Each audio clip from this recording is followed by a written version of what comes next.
The stars had never looked so indifferent. Supreme Commander Vorith stood at the command viewport of the Eternal Ascendant, his primary manipulators folded behind his thorax as he watched the third planet of this unremarkable yellow star rotate slowly below. Behind him, the holographic displays showed the positions of 847 warships, the full might of the Calthrine Supremacy's 6th Extermination Fleet. Each vessel represented 14 centuries of martial evolution, the perfected culmination of a species that had been conquering worlds when these humans were still learning to chip stones into tools. His ocular ridge shifted in what his species considered a smile. The 127 primitive human warships on his tactical display barely warranted the designation. This would not be a battle. This would be a demonstration. Commander, his tactical officer chittered, the human fleet is maintaining position at 400,000 kilometers. Their communications suggest they intend to negotiate. The word dripped with contempt. Vorith allowed his mandibles to click in amusement. Negotiate.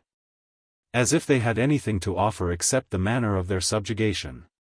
The Calthrine had been traveling between stars for 98,000 years.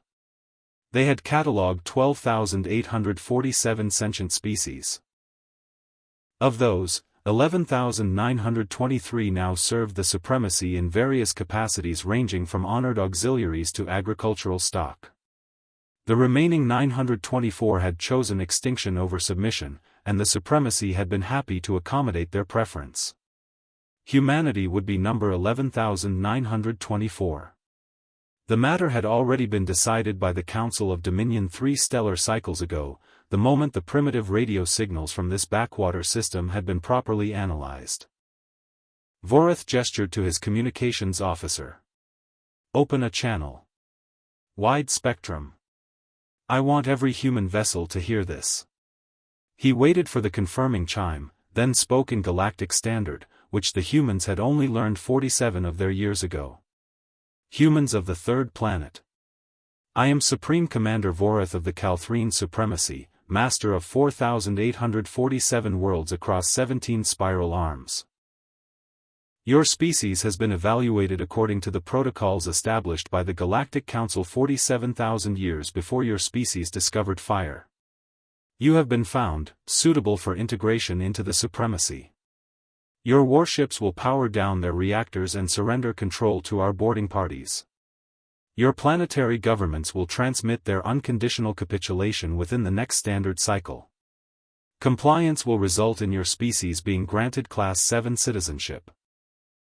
Resistance will result in orbital bombardment and selective extinction. You have 60 seconds to begin the power-down sequence. He closed the channel and turned to his tactical officer. Begin target lock on all human vessels. Prepare the harmonic disruptors. The officer's manipulators danced across the holographic interface. Across the fleet, weapon systems that could tear apart the molecular bonds of matter itself began to charge. Vorith had seen those weapons used on species far more advanced than these humans. Civilizations that had mastered gravity manipulation and quantum computing still shattered like glass when the disruptors fired. These humans, with their chemical rockets and primitive fusion reactors, would not even have time to understand what was happening to them. The 60 seconds elapsed.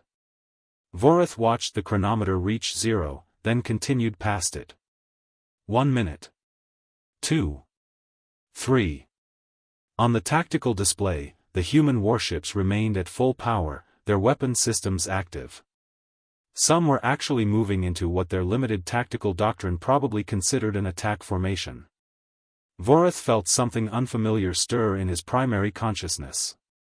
Not concern, the Calthrine had forgotten how to feel concern about combat 40,000 years ago. But perhaps curiosity. These primitives were actually going to resist. All ships, he commanded. Fire. The harmonic disruptors discharged simultaneously. 847 beams of violet energy crossed the distance between the fleets at a measurable fraction of the speed of light.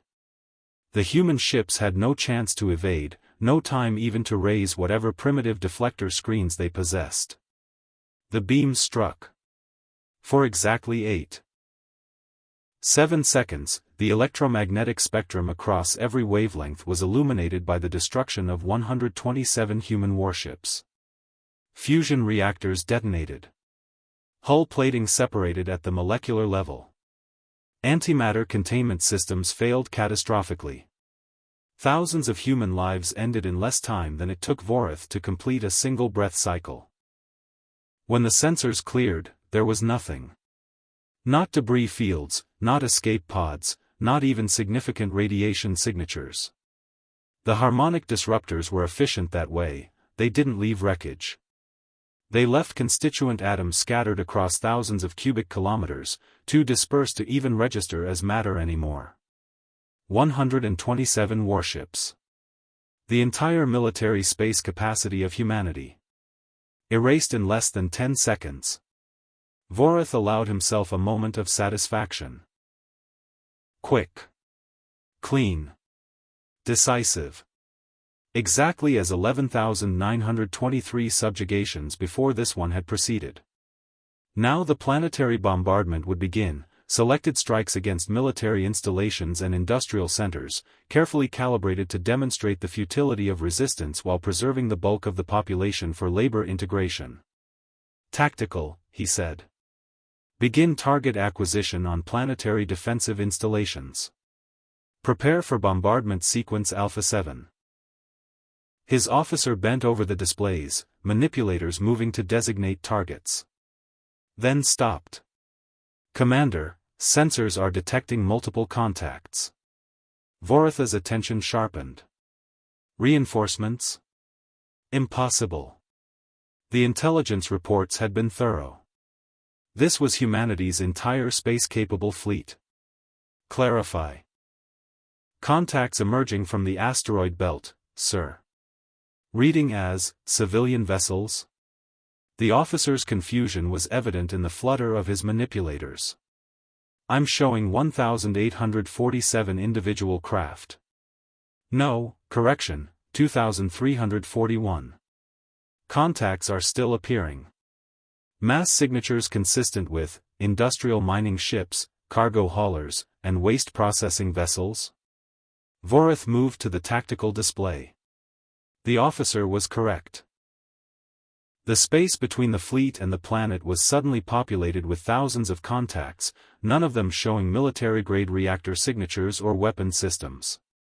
They were moving toward the supremacy fleet at velocity profiles consistent with chemical or low-efficiency fusion drives. It took several seconds for Vorith's combat-trained mind to process what he was seeing. They were civilian ships.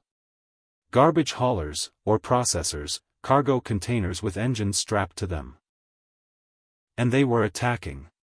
What is the tactical threat assessment? Vorith demanded. The officer consulted his instruments, then responded with obvious confusion. Negligible, Commander. These vessels are unarmed. They pose the first impact registered on the Eternal Ascendant's shields at that moment. Then another. Then 40 more in rapid succession. Vorith's second set of eyes dilated in disbelief as he watched the tactical display. The civilian vessels were ramming his warships. Not firing weapons they didn't possess, not attempting to board, but simply driving their hulls at maximum acceleration directly into supremacy shields. The shields, designed to deflect particle beams and absorb fusion detonations, had no difficulty stopping chemical fuel craft moving at a few hundred kilometers per second. But they were using power. And there were thousands of the things. All ships, activate point defense systems. Destroy these vessels. Across the fleet, laser arrays and kinetic interceptors came online. The civilian ships began to die. A mining hauler vaporized under concentrated laser fire. A waste processor tumbled away in pieces as railgun rounds tore through its unarmored hull. A cargo container, its engines burning at what must have been catastrophic overload, exploded in a brilliant flash when a beam weapon struck its fuel tanks. But for every ship destroyed, 3 more appeared. They were coming from everywhere, the asteroid belt, the orbital stations, even the planetary surface, struggling up through the gravity well on drives never meant for such acceleration. Status report, Vorath commanded. His tactical officers' manipulators were moving frantically. We have destroyed 847 civilian craft. No damage to any supremacy vessel. Shields are operating at 97% capacity across the fleet. Point defense systems are functioning within optimal parameters. However, the officer paused. Commander, they're not stopping. Current projection shows 12,000 additional civilian craft will reach our position within the next standard cycle. If they maintain current attack patterns, shield depletion will become a concern in approximately 47 hours. 47 hours. Vorath had conquered star systems in less time. He watched another wave of civilian ships die under point defense fire, watched them evaporate or fragment or simply tumble away, atmosphere venting from hull breaches. Every single one destroyed. And yet they kept coming. No evasive maneuvers. No tactical sophistication. Just acceleration burns that must have been crushing whatever crew they carried, driving straight into weapons fire that killed them with perfect efficiency. It made no sense. No species behaved this way. Even the most fanatical civilizations the supremacy had faced at least tried to survive. These humans were simply throwing their lives away against ships they couldn't possibly damage. With a success rate of exactly 0. Initiate planetary bombardment, Vorath ordered.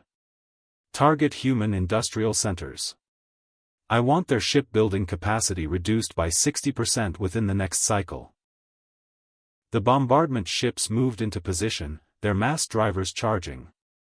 Tungsten rods, each massing 20 tons, began their descent toward the planet below. The first impacts registered precisely 47 minutes later. Industrial complexes in what human navigation called the Northern American continent vanished in explosions that registered on seismic monitors across the planet. Manufacturing centers in the Eurasian landmass vaporized. Shipyards in orbital positions disintegrated under sustained fire. Vorath watched the targeting reticules update, showing successful strikes across 12 major industrial zones. That should end this foolishness. The civilian ships kept coming. Not fewer of them. More.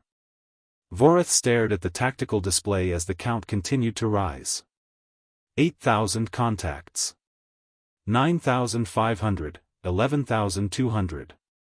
Where were they coming from? The intelligence reports had been clear. Humanity's industrial capacity was limited, their ship construction facilities numbered in the dozens, not hundreds.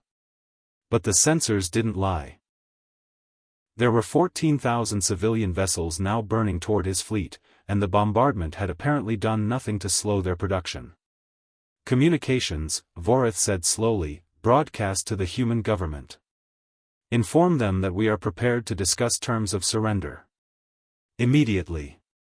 His communications officer looked up in surprise but transmitted the message. The response came faster than Vorath had expected, in Galactic standard that was heavily accented but perfectly understandable. This is Secretary General Martinez of the United Earth Government. We received your terms 63 minutes ago, Supreme Commander. Our answer is no. It will remain no tomorrow, next week, next year, and 1,000 years from now. We suggest you leave our system while you still can. Vorath felt his primary consciousness fragment momentarily with shock. While they still could? These primitives, whose entire military had been erased in seconds, whose cities were currently being reduced to craters, were threatening him? Secretary General Martinez, he said, infusing his voice with all the authority of 98,000 years of Calthrine dominance, you do not comprehend the situation. We have destroyed your fleet. We are bombarding your planet at will.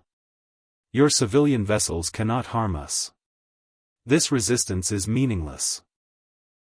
Accept our terms now, or we will reduce your cities to ash and your population by half. You have 1 hour. The response was immediate. Commander, we understand the situation perfectly. You're in our system, attacking our people, and you think you're invincible. You're wrong on that last part. Our civilian vessels may not be able to harm you today. Check back in a month. We're patient when we need to be. The channel closed. Vorith stood in silence, trying to process what he had just heard. Then he turned to his strategic planning officer. Analysis. How long can they maintain this rate of attrition? The officer had clearly been running calculations. Commander, at current rates of civilian vessel deployment and our point defense efficiency, they can sustain attacks for approximately 4 months before their space-capable civilian fleet is exhausted. However, that projection assumes they are not constructing additional vessels, which seems unlikely given what we're observing. Vorith's mandibles clicked in thought. 4 months. The longest resistance the Supremacy had faced in his lifetime had been 11 days, by a species that had possessed actual warships and defensive installations. These humans had nothing. No weapons that could reach his ships, no shields that could stop his bombardment, no allies in the Galactic Council who would dare intervene. And yet, maintain bombardment schedule, he ordered. Continue point defense operations. We will wait them out.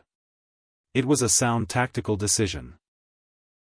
Let the humans exhaust themselves against impenetrable defenses. Let them watch their cities burn and their people die until they understood the futility of resistance. It had worked on every species before them. It would work on these primitives too. That was 3 months ago. Vorith stood at the same viewport, looking at the same planet, watching the tactical display show the same pattern.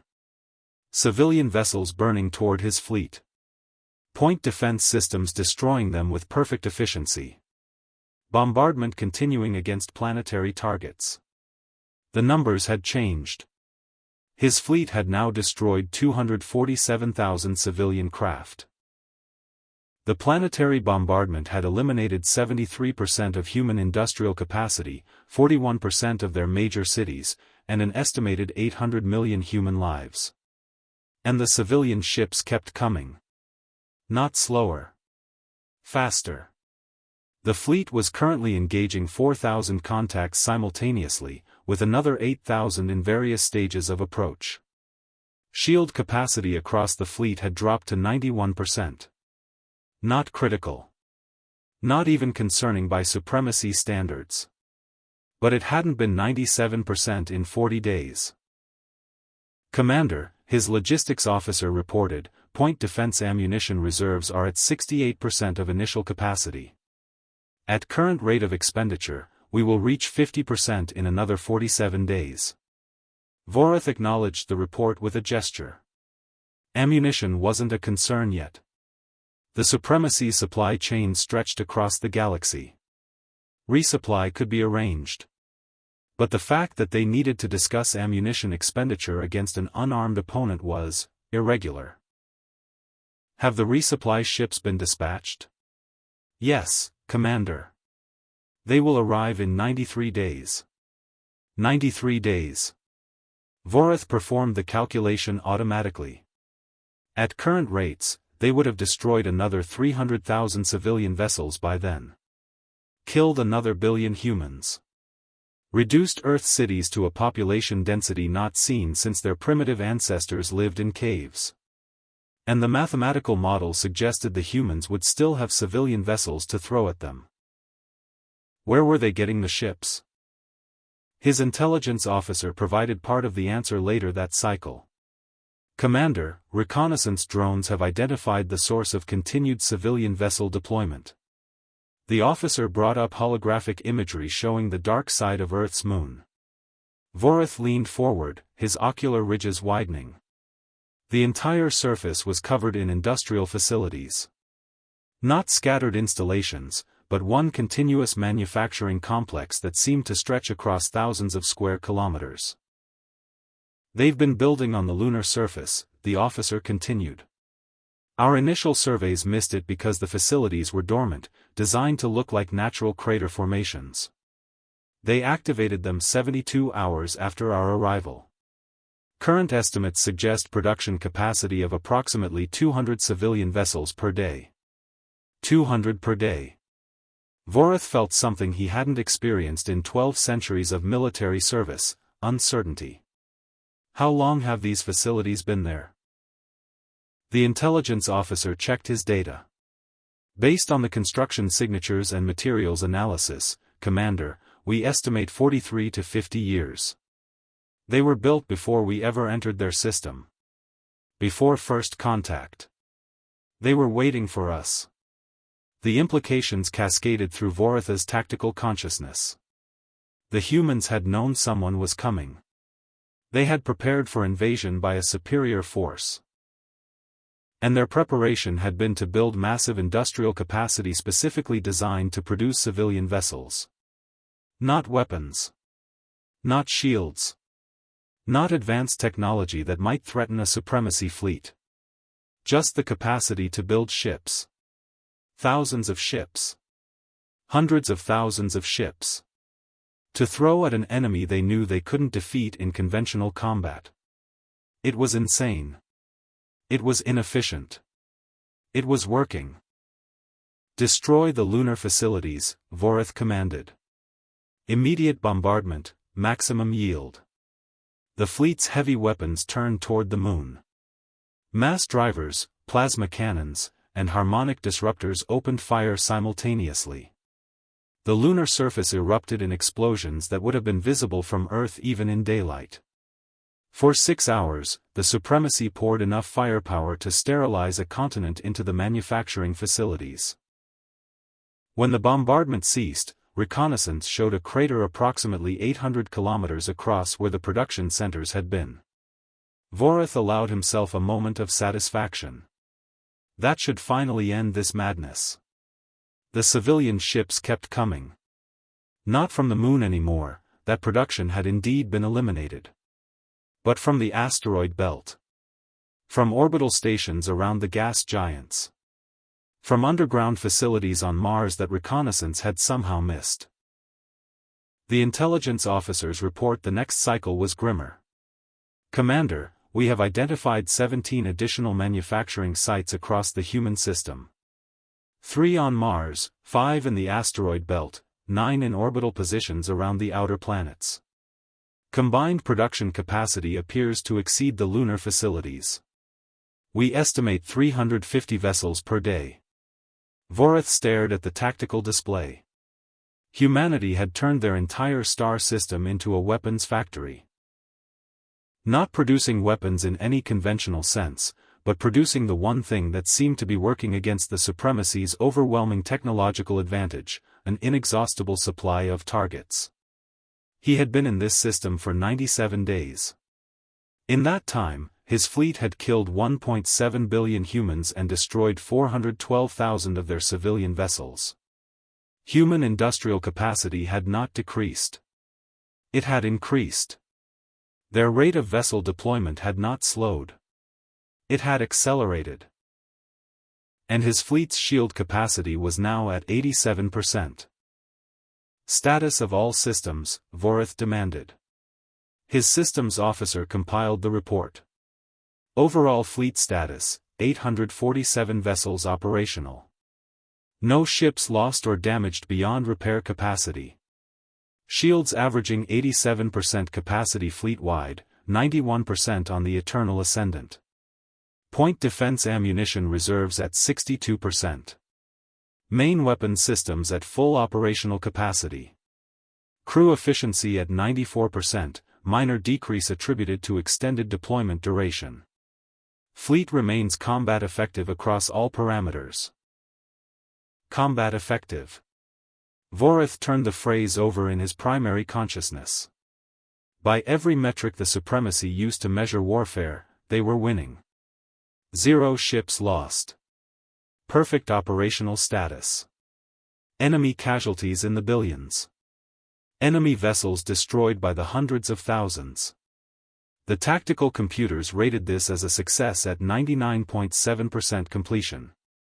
And yet Earth still existed. Human government still functioned. And somewhere in the expanding debris field around the planet, another wave of civilian ships was burning toward his fleet, carrying crews that knew with absolute certainty they would die, weapons that couldn't scratch supremacy shields, and a determination that made no sense to any tactical doctrine Vorith had ever studied. "Communications," he said, "contact the Council of Dominion. Request strategic guidance for extended pacification operations." The request was transmitted across the galaxy at faster-than-light speeds. The response came back 47 hours later, routed through the Supremacy's military command structure with the appropriate encryptions and authorizations. Vorith read it 3 times, certain he was misunderstanding something. The message was brief, direct, and completely contrary to 98,000 years of Calthrine military doctrine. "Supreme Commander Vorith, your reports have been analyzed by the Council. Your situation is unprecedented in Supremacy records. No species has ever sustained resistance beyond resource exhaustion. Recommendation: withdraw from system. Redesignate humanity as Class 1 threat. Establish quarantine protocols. Reassess in 5 standard cycles. Withdraw." Vorith stared at the message. The Council of Dominion, which had never ordered a retreat in recorded history, was telling him to leave. To abandon a subjugation campaign against a species that couldn't even touch his ships. To classify these primitive, technologically inferior humans as the same threat level as the Vekari hegemony, which had destroyed 17 supremacy fleets before being contained. It was unthinkable. It was humiliating.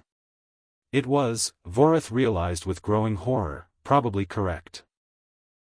He looked at the tactical display. Currently, 6,000 civilian vessels in various stages of approach. Shield capacity, 86% and dropping at 0.14% per standard day. Ammunition reserves, 59% and decreasing. Human casualties, 2.1 billion and apparently irrelevant to their tactical planning.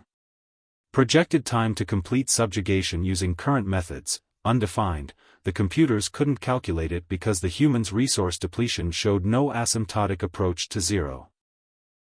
They were actually increasing their production despite the bombardment. How was that possible? Intelligence analysis, Vorith demanded. How are the humans maintaining industrial growth under sustained bombardment? The intelligence officer had clearly been studying this question. "Commander, we've identified several factors. First, human industrial architecture is highly redundant. They don't centralize production, they distribute it across thousands of small facilities rather than a few large ones. Second, they're using their civilian vessels as resource gatherers. Every ship we destroy has already delivered raw materials from the asteroid belt. Third, Commander, they're building new facilities faster than we're destroying them. Our bombardment eliminates approximately 20 manufacturing sites per day. Reconnaissance suggests they're constructing 30 to 40 new ones in the same period. It was mathematically impossible. No civilization could expand industrial capacity while under sustained orbital bombardment. And yet the numbers were there, verified by multiple sensor sweeps and autonomous reconnaissance drones. Humanity was growing stronger while his fleet exhausted its ammunition destroying ships that posed no threat. Vorith made his decision. Prepare the fleet for departure. We will withdraw to the edge of the system and establish a blockade. Nothing enters or leaves human space. We contain them here until the Council decides on further action. The retreat began 6 hours later. All 847 vessels of the 6th Extermination Fleet pulled back from Earth orbit, moving toward the system's heliopause in perfect formation. Vorith watched the planet recede on his view screen, the bombardment scars visible even from astronomical distance. He had failed. Not in any conventional military sense, his fleet remained intact, his casualties were 0, his enemies' casualties numbered in the billions. But he had failed to subjugate humanity. Failed to break their resistance. Failed to make them understand that defiance of the supremacy was futile. The civilian vessels followed them. Not attacking anymore, apparently even humans recognized the futility of ramming ships at the edge of a star system. But following. Shadowing the fleet's movement, maintaining position at extreme range, thousands of small contacts that his sensors could track but couldn't threaten. The fleet reached the heliopause and established blockade formation. Vorith transmitted his final communication to Earth, ensuring it would be received by every human government, every military installation, every civilian with a receiver capable of picking up galactic standard frequencies. Humans of Earth. The Calthrine supremacy has established a quarantine of your star system. Any vessel attempting to leave will be destroyed. Any transmission attempting to contact the wider galaxy will be blocked. You will remain isolated until such time as you demonstrate willingness to accept integration into the galactic order. This blockade will remain in effect indefinitely. Consider carefully whether your resistance has been worth the cost. The response came from Secretary General Martinez herself, her voice carrying an edge that might have been exhaustion or satisfaction or both. Commander Vorith, we've considered it. Our military vessels lasted less than 10 seconds against your weapons. We've lost 2.3 billion people. 60% of our cities are damaged or destroyed. And you're leaving. That seems like a pretty good outcome from our perspective. Enjoy your blockade. We'll be here when you decide to leave. That was 1 year ago. Vorith stood at the viewport of the Eternal Ascendant, now positioned at the outer edge of the human star system, watching the distant yellow star that warmed the third planet. His fleet maintained perfect blockade formation, sensors tracking every object larger than a meter across that moved through human space. They had destroyed 47 attempts by human vessels to break through the quarantine. Mostly civilian ships, of course. Cargo haulers trying to reach the outer planets, mining vessels attempting to access asteroid belt resources outside the designated containment zone. Each one destroyed with the same efficiency that had erased humanity's military fleet. Each destruction doing exactly nothing to change the strategic situation. The reports from reconnaissance drones were increasingly troubling. Human industrial capacity had grown by 47% since the fleet's withdrawal. Their civilian vessel construction rate now exceeded 500 ships per day. They had established permanent settlements on every rocky body in their system, each settlement housing manufacturing facilities that contributed to the ever-growing production capacity. And most disturbing, they had begun mounting actual weapons on some of their civilian vessels. Nothing that could threaten supremacy shields, of course. Primitive kinetic accelerators, chemical explosive missiles, laser arrays that barely qualified as cutting tools by Calthrine standards. But weapons nonetheless. The humans were learning. Adapting. Preparing. Commander, his long-range sensors officer reported, detecting unusual activity in the inner system. Multiple civilian vessels are conducting coordinated maneuvers around. Commander, they appear to be building something in Earth orbit. Structure is currently 1.2 kilometers in length and growing. Configuration is inconsistent with any known human architecture. Vorith moved to the sensor station. The holographic display showed Earth orbit, cluttered with debris from the bombardment and swarming with civilian vessels. And there, in high orbital position, something that definitely hadn't been there during the bombardment. It was massive, far larger than any ship humanity had ever constructed. The structure was still incomplete, its framework exposed, but the basic shape was emerging.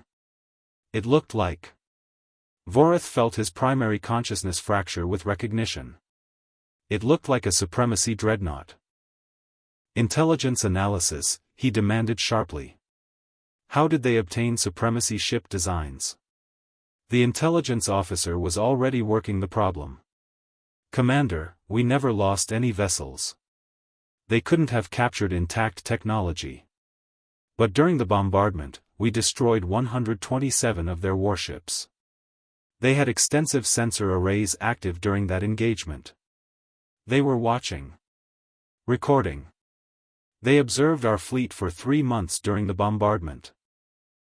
Every scan we performed, every weapon we fired, every tactical formation we used, they were collecting data.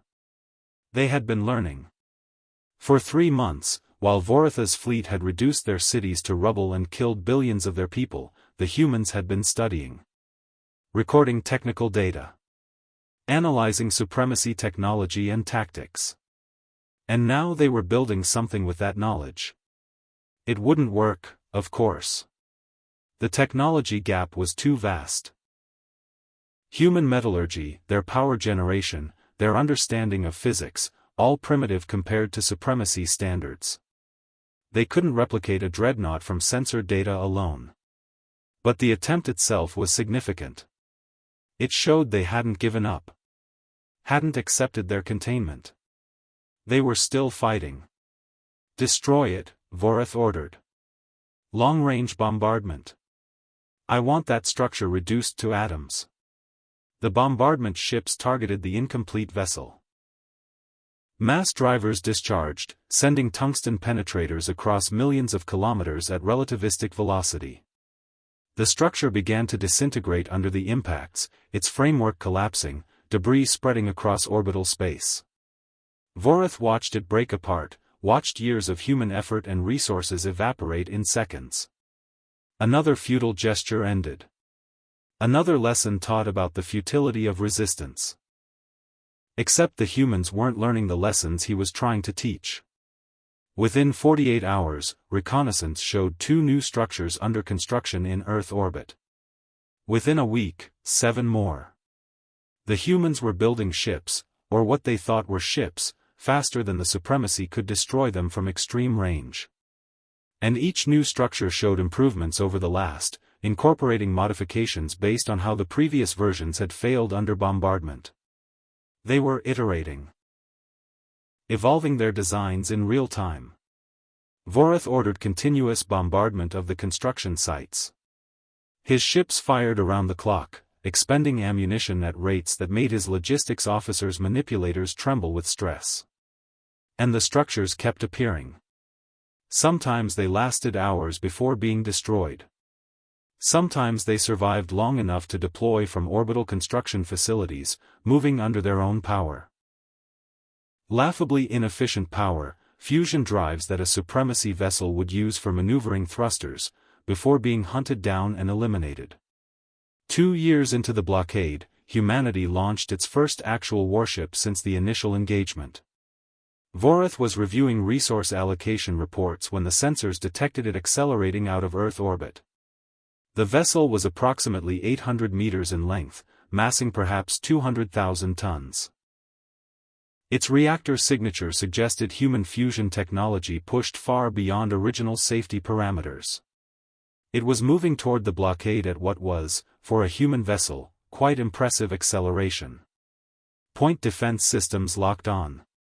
Vorith gave the order to fire, and the human warship ceased to exist 0.4 seconds later, vaporized by concentrated beam weapons from 3 different supremacy vessels. Analysis, Vorith requested.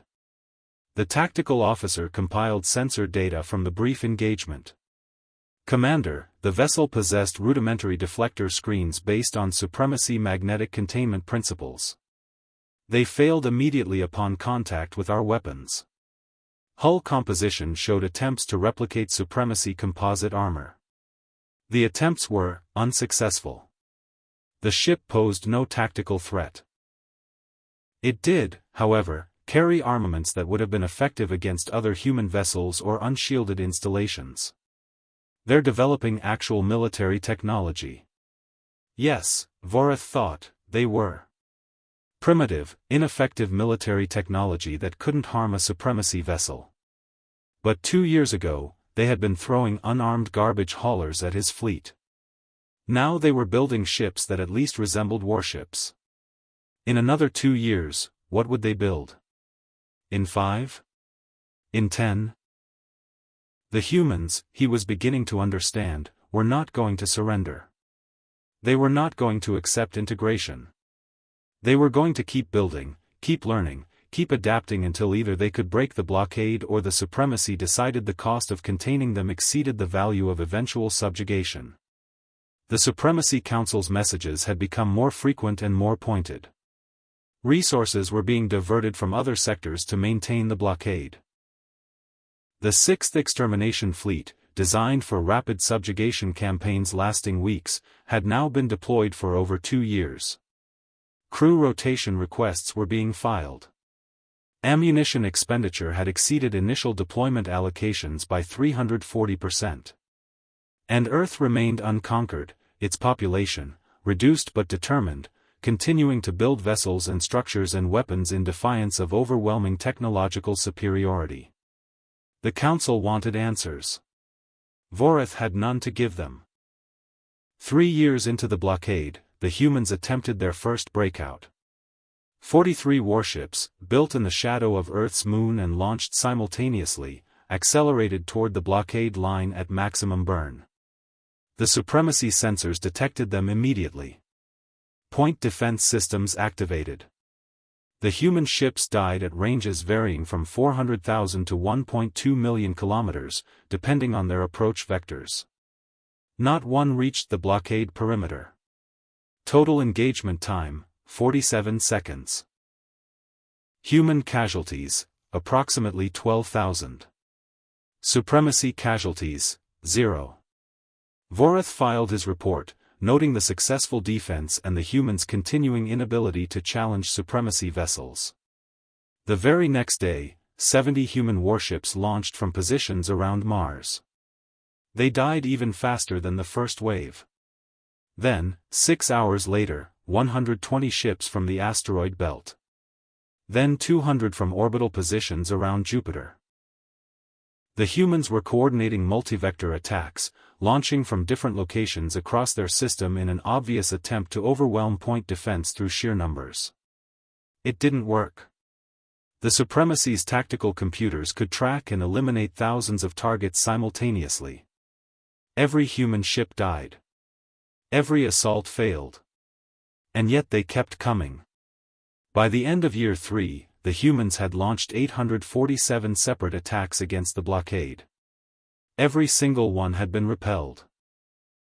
Human casualties from these assaults totaled approximately 1.4 million, crew members who had volunteered to fly ships they knew couldn't reach the blockade line, much less break through it. The Supremacy had lost 0 vessels, taken 0 casualties, suffered 0 damage to any system. By every military metric, the blockade was working perfectly. And Vorath found himself staring at the tactical displays at the start of each cycle, wondering how long he could maintain this before the Council decided to either commit to full-scale genocide or abandon the system entirely. The answer came at the start of Year 4. The Council's message was marked with priority codes Vorath had only seen twice in his career, both times preceding major strategic shifts. He read it alone in his command chamber. Supreme Commander Vorath, Council analysis suggests the human containment situation is not sustainable. Current projections indicate that human industrial and technological development, if maintained at observed rates, will reach near parity with supremacy technology within 300 to 500 standard years. This is unacceptable. You are authorized to implement Protocol Omega-7, complete sterilization of the third planet and all human-occupied facilities throughout the system.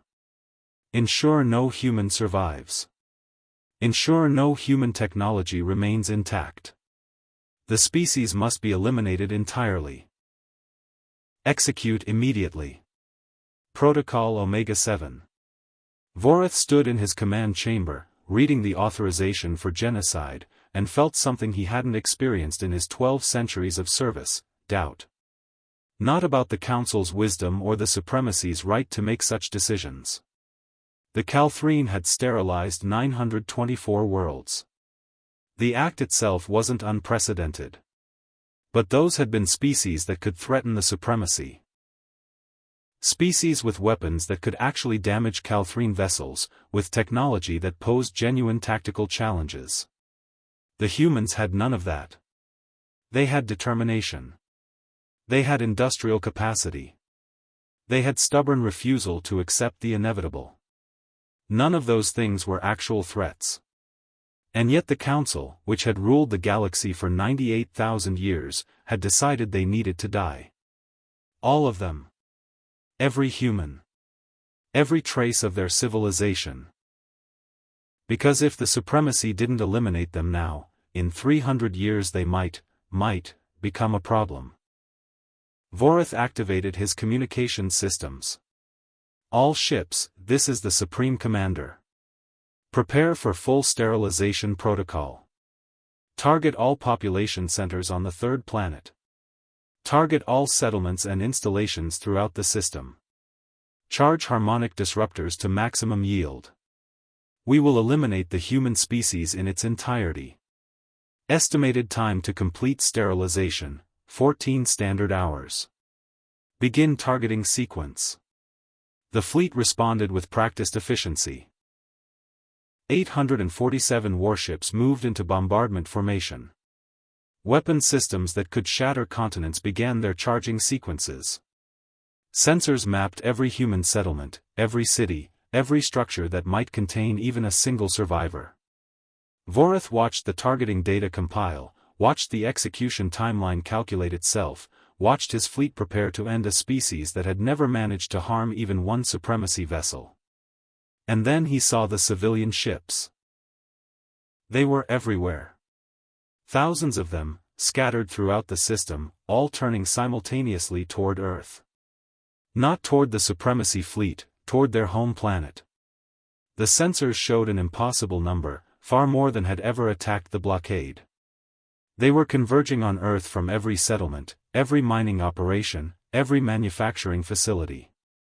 Tactical, Vorath said slowly, why are the civilian vessels moving toward the planet? His tactical officer studied the displays. Commander, they appear to be conducting mass evacuation. Civilian transports are docking at orbital stations, loading personnel, and departing toward. Commander, they're heading for the outer system. Beyond the blockade perimeter. They're running. Running. The humans were finally running. After 4 years of stubborn resistance, after billions of casualties, after countless failed attacks, they were attempting to flee. It made sense. They must have detected the fleet's preparations for full sterilization. They were trying to save whoever they could. It wouldn't work, of course. The blockade extended to the system's edge. No vessel could pass through. And even if some did, Protocol Omega-7 required hunting down every human, even those scattered through space. But at least they were being rational now. At least they understood that. Commander, his sensor officer interrupted, detecting massive energy signatures from the third planet. Multiple launches. Commander, I'm reading 12,000 individual contacts. Correction, 18,000. 24,000, they're all civilian vessels and they're all heading toward our fleet. Velocity profiles indicate. Commander, they've overloaded their engines. They're burning at accelerations that should tear their ships apart. Vorath stared at the tactical display. The humans weren't running. They were attacking. One final, massive assault with every ship they had, every vessel that could still burn toward the blockade, crews that must have known about Protocol Omega-7, must have understood this was the end. And instead of fleeing, instead of trying to save themselves, they were throwing everything they had at ships they couldn't scratch. The attack wave grew on his sensors. 30,000 contacts. 40,000, 50,000. More civilian ships than his fleet had destroyed in 4 years of blockade, all burning toward the supremacy vessels in one desperate, futile gesture. All ships, Vorath commanded, delay sterilization protocol. Activate all point defense systems. Eliminate the attacking vessels. The fleet's weapons turned toward the incoming wave. Lasers, railguns, beam weapons, and kinetic interceptors opened fire simultaneously. The human ships began to die. Thousands of them, evaporating under concentrated fire, fragmenting, tumbling away disabled. The Supremacy's point defense systems were the most sophisticated in the galaxy. They could track and eliminate 200 targets per second per vessel. 847 vessels, each capable of destroying 200 targets every second. The mathematics were simple. The humans had no chance. Except they weren't stopping. For every ship destroyed, 3 more appeared from behind the planet, from the moon, from orbital positions. The sensor officer's voice had risen an octave in pitch. "Commander, contact count is now 87,000 and still rising. They're launching everything. Every ship in their system that can move is heading toward us. Estimated time to contact with lead elements, 47 minutes. 47 minutes. Vorith performed the calculations. At current rate of fire, his fleet could destroy approximately 600,000 targets in that time. If the humans sent fewer than that, they would all die before reaching the fleet. If they sent more, he checked the sensor data. Current count, 94,000 contacts. 98,000, 103,000. The number kept climbing. His point defense ammunition reserves were at 41% of initial capacity. If this attack depleted them below critical levels, the fleet would be vulnerable. Not to these civilian ships, but to any actual military threat they might encounter leaving the system. It was a tactical consideration that shouldn't have mattered. This was sterilization protocol. There would be no human military threats after today. There would be no humans. "Commander," his weapons officer reported, "point defense systems are operating at maximum capacity. We are destroying an average of 4,700 human vessels per minute. However, contact count continues to rise. Current total, 127,000. At this rate, ammunition reserves will reach critical levels in approximately 90 minutes. 90 minutes. Vorith made his decision. All ships, withdraw to secondary blockade position. Maintain point defense fire during retreat. We will allow the ammunition reserves to replenish from depot ships before completing the sterilization. It was the tactically sound decision. Fall back, resupply, then execute Protocol Omega-7 from a position of full resource capacity. The fleet began its withdrawal in perfect formation, weapons still firing, still destroying human ships with mechanical efficiency.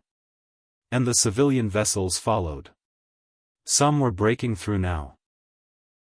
Not because they could survive the point defense fire, but because the sheer number of targets meant some inevitably got through the initial engagement envelope. They didn't last long, secondary defense systems eliminated them before they could close to ramming range. But more kept coming. The fleet reached secondary blockade position, 3.4 million kilometers from Earth. The human attack wave continued to pursue. Vorith checked the numbers. His fleet had destroyed 241,000 civilian vessels. Point defense ammunition was at 31% capacity.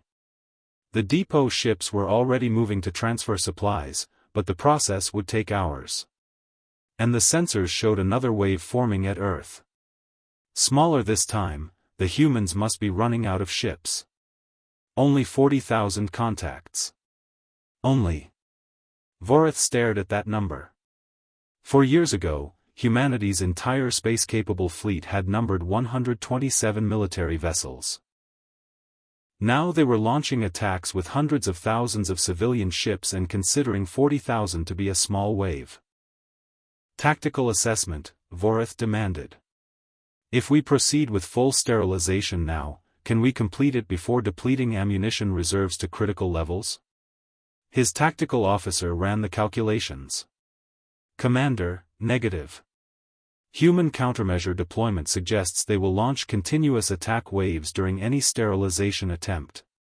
Current reserve levels are insufficient to complete Protocol Omega-7 while maintaining adequate defensive capabilities. Recommendation: full resupply to 100% capacity before proceeding. Full resupply would take 8 days with current depot ship availability. 8 days during which the humans would undoubtedly prepare additional defenses, build more ships, and make the sterilization even more costly. But attempting it now with depleted reserves risked leaving the fleet vulnerable during the final phases. Voreth transmitted new orders: all ships, maintain blockade position. Commence full resupply operations. Sterilization protocol delayed pending resource replenishment. The response from the Council came 27 hours later. Supreme Commander Voreth, your decision to delay Protocol Omega-7 is noted. Be advised that Council analysis suggests each day of delay results in increased human capability and reduced probability of successful sterilization. Execute immediately or request replacement. Respond within 1 standard cycle. Execute immediately with insufficient reserves or request replacement. Voreth had served the supremacy for 12 centuries. He had conquered 47 worlds personally. His tactical record was flawless. And now the Council was giving him an ultimatum because he couldn't suppress a species that built garbage haulers. He stared at the message for a long time, then transmitted his response. Council of Dominion, I respectfully request immediate replacement and permission to return to supremacy space with my fleet intact. My assessment is that the human species cannot be sterilized using current force deployment without unacceptable risk to fleet integrity. Recommend deployment of specialized sterilization fleet with resources specifically allocated for extended counter-civilian operations. The Council's response took 48 hours. When it came, it was brief: request denied. Execute Protocol Omega-7 with current forces. Failure to comply will result in immediate relief of command and fleet reassignment. You have 72 hours to complete sterilization or submit formal justification for inability to comply. Voreth read the message 3 times. The Council was giving him an order he believed was tactically unsound, with a deadline that was strategically impossible, and threatening his command if he failed to comply. It was also, he realized, entirely correct from their perspective. He had been deployed to subjugate humanity. He had not done so. He had been ordered to sterilize them.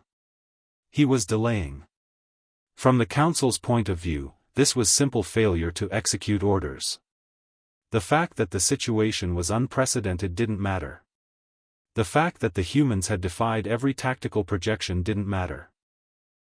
What mattered was that a Supreme Commander of the Calthrine Supremacy had been unable to defeat a species that couldn't harm even one of his ships. All ships, Voreth transmitted, prepare for immediate execution of Protocol Omega-7. Full sterilization of human species. Commence bombardment in 6 standard hours. This is a priority Alpha command. The fleet moved into position. Weapon systems charged. Targeting data compiled. Voreth watched the preparations with the detached professionalism of 12 centuries of military service. This would work. The math was clear. Even with depleted ammunition reserves, the Supremacy fleet had more than enough firepower to sterilize a planet. The human civilian vessels couldn't stop them. The bombardment would take approximately 14 hours to eliminate all population centers and settlements.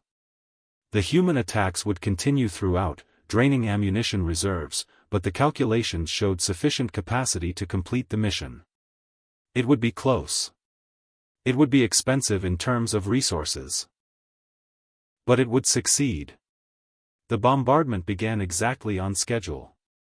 The first mass driver rounds descended toward Earth's remaining cities.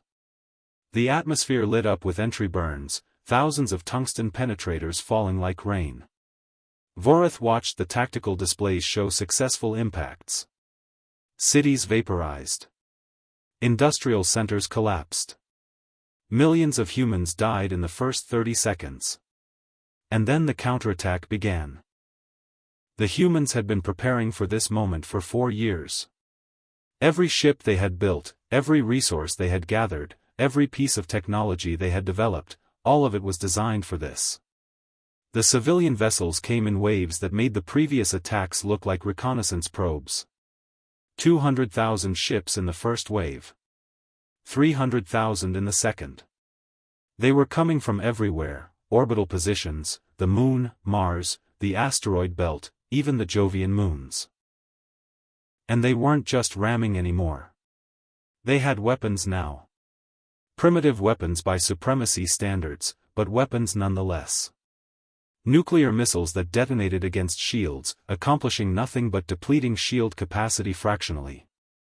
Kinetic projectiles accelerated to insane velocities, fragmenting against defensive barriers. Laser arrays that couldn't penetrate armor but did force the ship's cooling systems to work harder. Point defense systems fired continuously.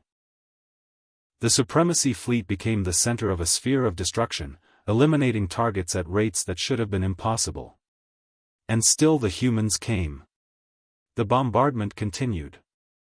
Another billion human lives ended as orbital strikes reduced Earth's major population centers to radioactive craters. The Supremacy was winning. The humans were dying. The mission parameters were being met. And ammunition reserves dropped to 27%. Then 22%. Then 18%. Commander, his logistics officer reported with barely controlled panic, if current consumption rates continue, we will reach critical ammunition levels within 4 hours. The bombardment requires approximately 10 more hours to achieve sterilization parameters. We do not have sufficient reserves to complete the mission. Voreth stared at the tactical displays. The numbers were there, undeniable.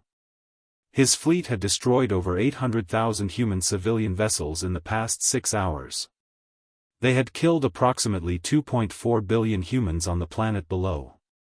And they could not finish the job. Redirect 40% of bombardment capacity to point defense support. Reduce sterilization rate to extend timeline. Calculate new time to completion. The answer came back, 23 hours. More than double the original estimate. And ammunition reserves wouldn't last that long even with the reduced consumption rate. Voreth felt his tactical consciousness fracture with a realization that should have been impossible. The Calthrine Supremacy, which had conquered 11,923 species across 98,000 years, could not sterilize humanity. Not because humans could stop them. Humans couldn't scratch the fleet's shields. Not because of technological superiority.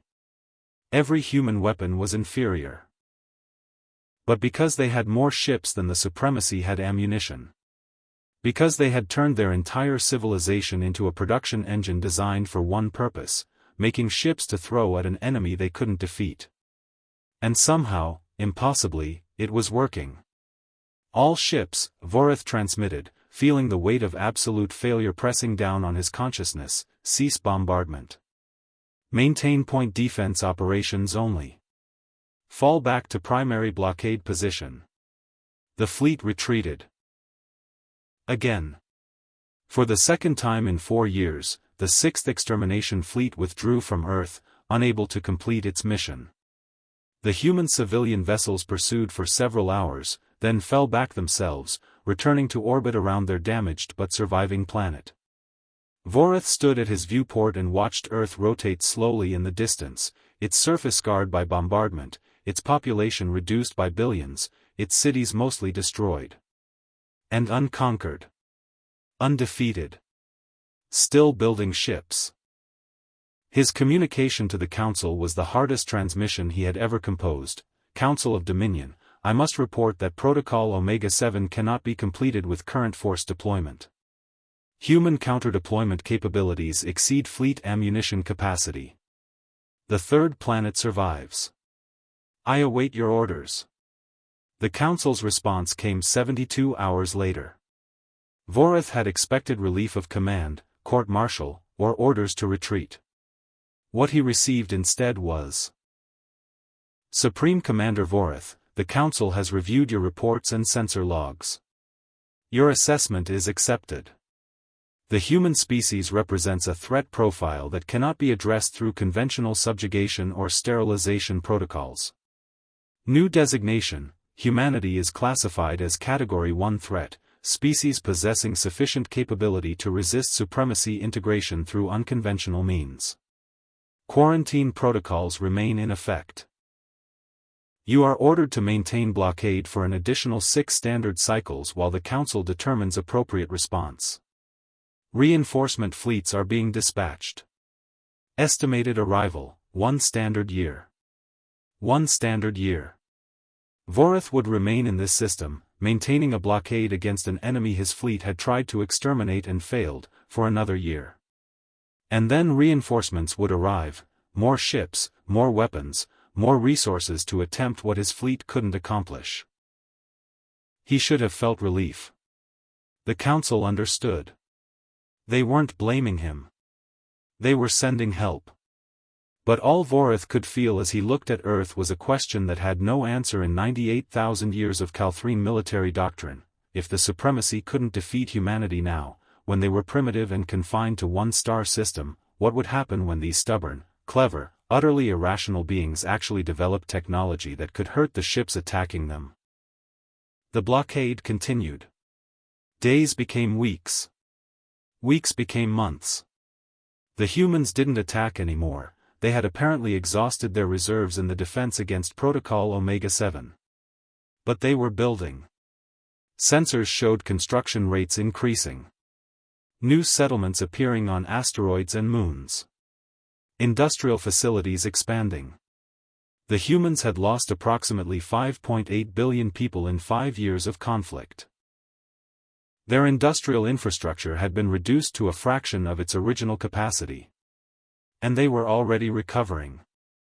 Already rebuilding. Already preparing for the next confrontation. 6 months into the extended blockade, reconnaissance drones detected something that made Vorith summon his intelligence officer immediately. "Report," he demanded, pointing at the sensor data. The intelligence officer examined the readings carefully. "Commander, the humans appear to be constructing a vessel unlike any previously observed.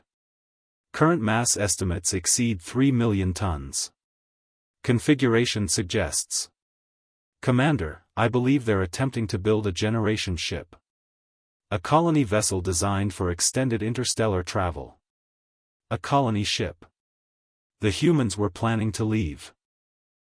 To send some portion of their population beyond the blockade, beyond supremacy space, into the unknown regions where even Calthrine sensors couldn't track them.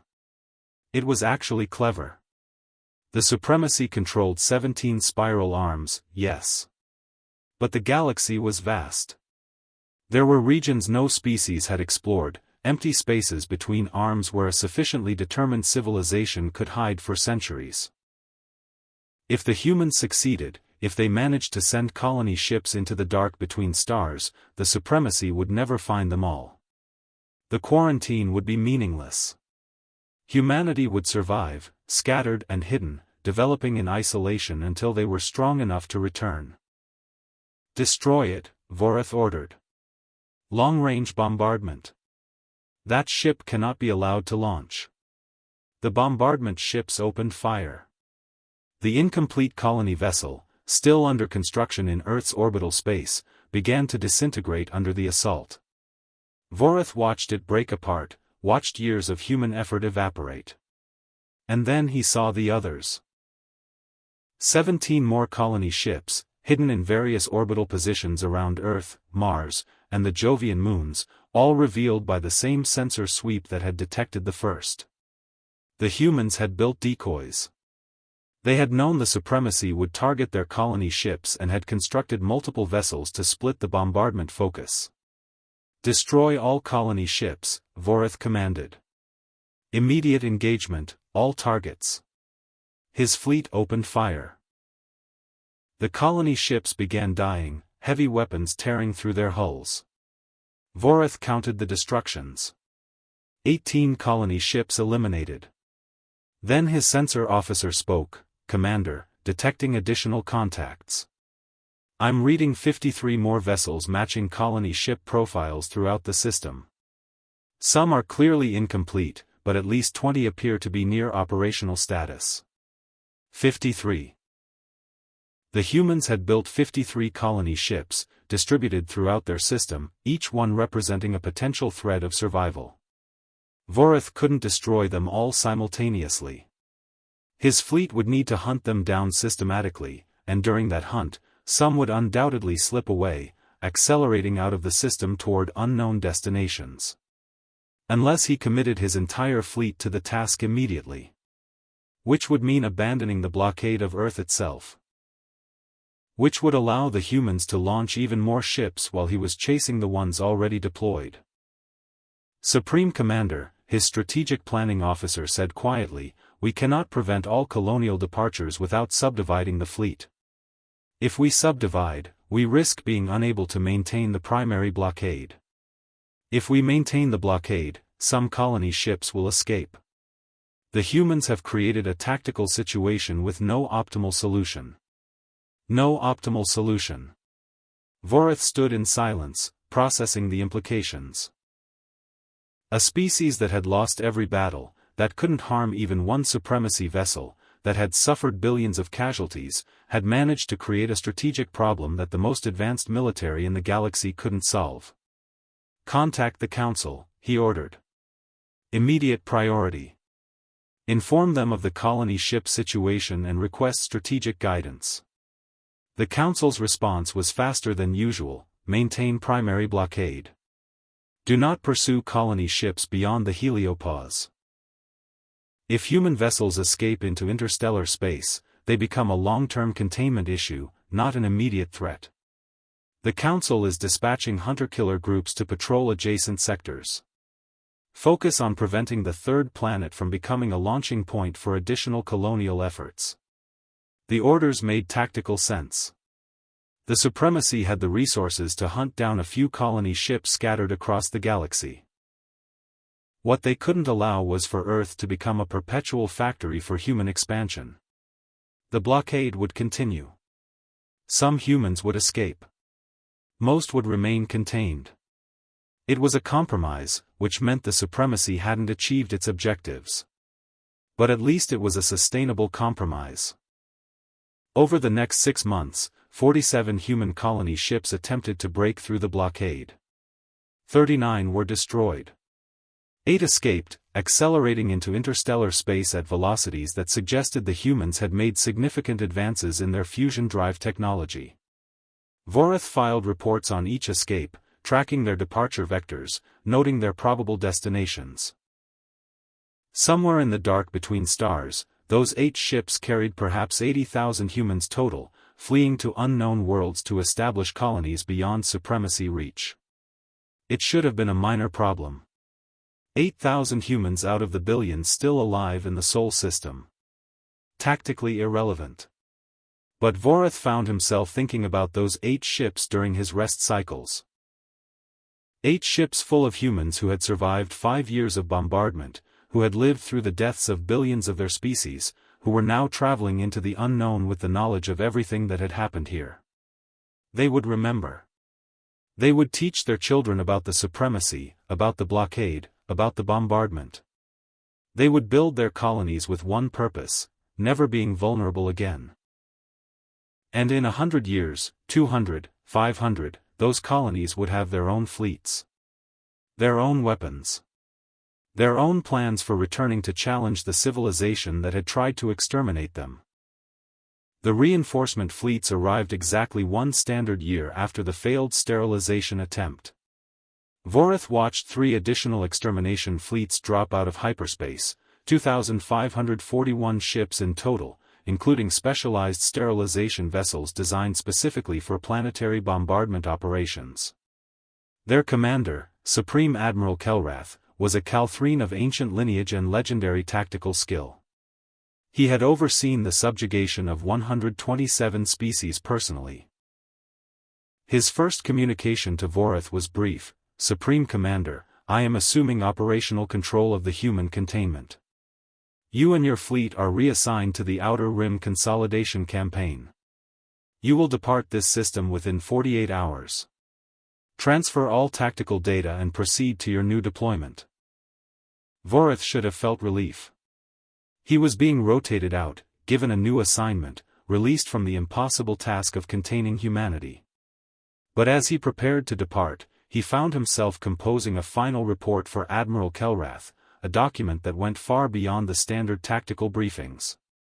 He wrote, "Supreme Admiral, I have spent 5 years attempting to subjugate humanity. In that time, my fleet has killed approximately 8 billion humans and destroyed over 1 million of their vessels. We have reduced their cities to ruins and their industrial capacity to a fraction of its original state. We have been unable to break their resistance. They possess no technology that can harm our ships. They have no military capability that poses a threat to supremacy vessels. And yet they are winning. Not through strength, but through refusal to acknowledge defeat. They will throw every ship they have at you. They will die in numbers that defy comprehension. They will lose every battle and continue fighting. And eventually, Admiral, they will find a way to hurt us. I don't know what that way will be. But I know humanity now. They will find it. I recommend immediate escalation to Nova Protocol, destruction of their star. It is the only certain solution." He transmitted the report, gathered his fleet, and departed the Sol system. As the Eternal Ascendant jumped to hyperspace, Vorath took one final look at the yellow star that had occupied 5 years of his life. Somewhere in that system, humans were building ships, planning attacks, studying supremacy technology, surviving. He hoped Admiral Kelrath was prepared for what he would face. He suspected no one could be. 10 years after Vorath's departure, the human colony ship Perseverance emerged from its decade-long journey to a planet they named New Earth. 8,000 colonists established the first human settlement beyond Sol system. Within 5 years, the colony's industrial capacity exceeded pre-war Earth. Within 10, they had launched 3 more colony ships toward other stars. The Calthrine Supremacy discovered the colony 17 years after its founding.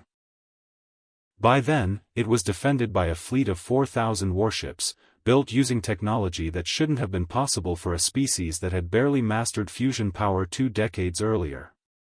The weapons on those ships still couldn't penetrate supremacy shields. But they came close. Much closer than they should have. In the Sol system, Admiral Kelrath maintained the blockade for 7 years before the Council authorized Nova Protocol. The humans had launched 247 colony ships during those 7 years, of which 43 escaped. The star that had warmed humanity's birth world was collapsed into a quantum singularity, taking Earth and everything in the inner system with it. The human settlements in the outer system survived. Within a century, those survivors had established 17 colony worlds. Within 2 centuries, 47.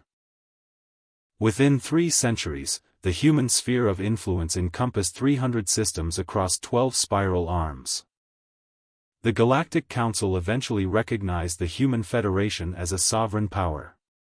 The recognition came after the Battle of Kepler, 442, where human forces held off a supremacy fleet for 6 standard months using tactics that would have been impossible for any other species. The humans accepted their seat on the council and voted on matters of galactic importance alongside civilizations that had been traveling between stars for 100,000 years. They never forgot the bombardment. They never forgot the billions who died in those first 10 years of resistance. And every ship in the Human Federation fleet carried a designation that honored those who had fought and died in civilian vessels against an enemy they couldn't possibly defeat. They called them all garbage haulers, and they wore the name with pride. Somewhere in the archives of the Calthrine Supremacy, filed under Threat Assessment. Humanity, there exists a document written by Supreme Commander Vorath 5 years into the First Human War. The final line reads, "We destroyed their warships in 10 seconds. We spent 10 years discovering why that didn't matter. By the time we understood, it was too late." The document is required reading for all supremacy commanders. The section on humanity is the longest in their threat database. And every year, it grows longer.